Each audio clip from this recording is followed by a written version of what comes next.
Welcome back into the Sports Source. This segment brought to you by Madisonville Marine. And no better place to buy a boat. That's their slogan, and that's because their selection is the largest, most varied in all of East Tennessee. That's because their prices are the very best in the area. And that's because their customer service has led to repeat business for nearly 40 years.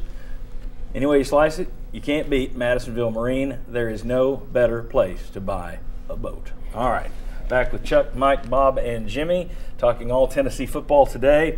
It is the most important position on the field, obviously. It's the guy who will be trying to get the ball to the Vols playmakers, trying to get an all-new starting line in the right places, and trying to make the most of it when other areas of the offense break down.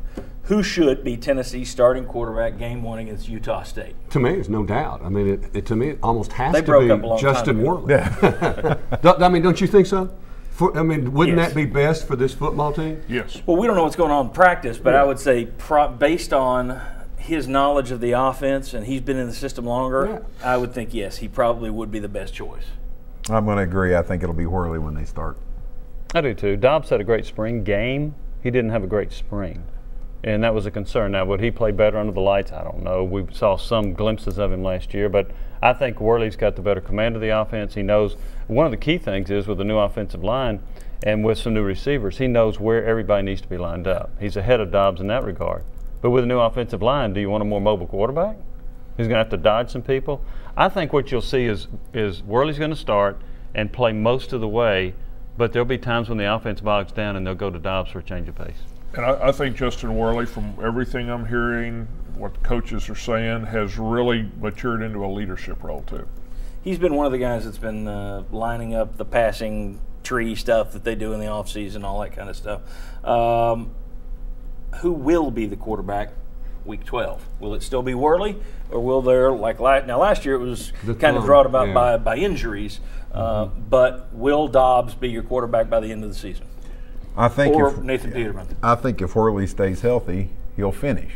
Now, I think Jimmy's right. I think they'll play Dobbs along the way, but I think if Worley stays healthy, they'll finish. And I hope it doesn't become a thing where any time the offense goes 2 series without doing very well, now you bring in Dobbs, then he doesn't do well, then you're back. I hope they don't get into that sort of a thing. I hope they play Dobbs, but I think Worley will finish it if he's healthy. Okay. I would agree with that. I think it's going to be Worley. And I do think he's going to have some ups and downs, but I think Dobbs will too. But I think Worley will be the guy. And then those last few games could be very important for Tennessee as far as getting into a bowl game. So I think they're going to need pretty effective quarterback play at that point. I'm going to go with Worley. You can only go by what you've seen. And last year he was good enough to beat South Carolina, almost good enough to beat Georgia. But are we selling him short in terms of what kind of improvement he might have made this offseason? I mean, he may make some sort of a big jump. I know Butch Jones has said on several occasions that year 2 for their quarterbacks in their system, that you always see some progression there. Is it possible this guy comes out and really surprises us, or do you think we know where the cap is? We know where the ceiling is. I think the area that would be surprising to a lot of people would be improved accuracy. There was just some throws there that you thought could be completed, plays that you can make, and the ball either hits is short or it sails over the receiver's behind head, the guy, and that kills the whole drive a lot of times. So that's what I would like to see. In addition to the leadership, is make the plays that are there to be made. Dobbs was the headliner at the spring game, but if you look at the numbers, Worley had a really nice spring game too. I thought. So that tells me he was playing well when he got hurt. He had a good spring game. Everything we've heard about him is positive so far. And the other thing is I think he's done a pretty good job of not turning the ball over. Is his potential uncapped like a deck, or is it capped like a lanai? Yeah, I think it's more of a lanai. I think there's something over it. They're going to a lanai formation.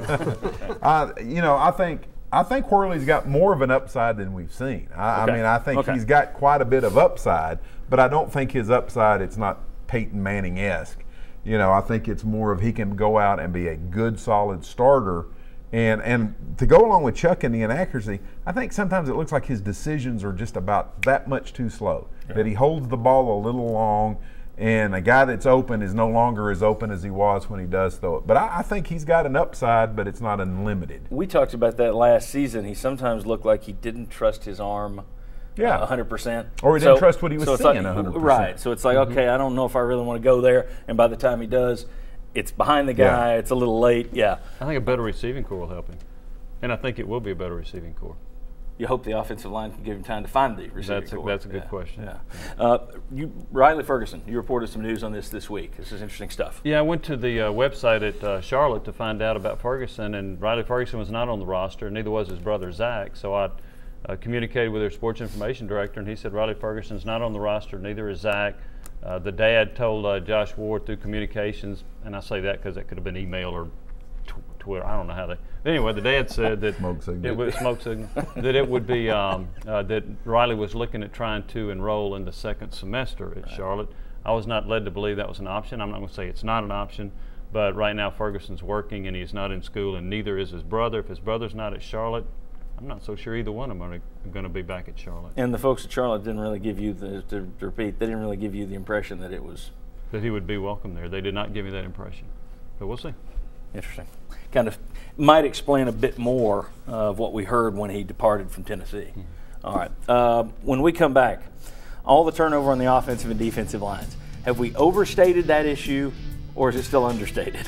How big of a problem is this whole changeover going to be? We'll talk about that when we come back on the Sports Source.